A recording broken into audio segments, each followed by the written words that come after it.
күнделікті түсіп жатқан тапсырыстардың, Каспи арқылы түсіп жатқан тапсырыстардың санын қарап, сол бойынша статистикалық мәліметтер жинап және сараптама жұмысын жасау үшін мынандай Каспи тапсырыстар деген парақ жасап қойдық.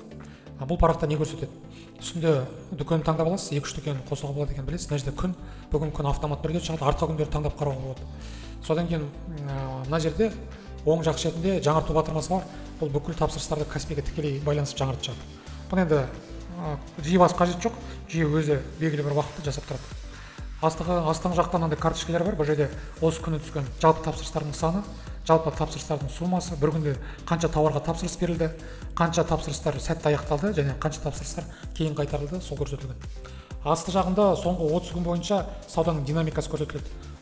Тінтүбірден курсорды апарып тұрсаңыз, мына жерде күнін, содан кейін қанша сол күн ақша түсті, қанша тапсырыс түсті екенін көруге болады. Сөйтіп соңғы күн оң жақ шетінде көрсетіледі.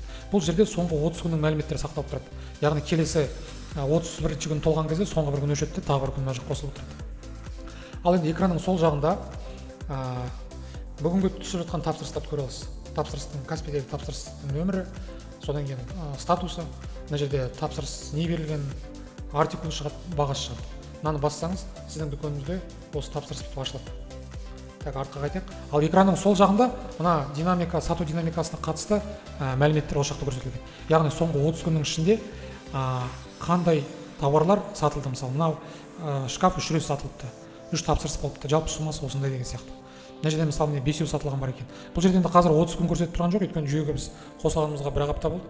Сондықтан 30 күн толған кезде толық 30 күннің мәліметтері осы жерде шығып тұратын болады. Мысалы, ТВ Тумба 5-еу өтіпті.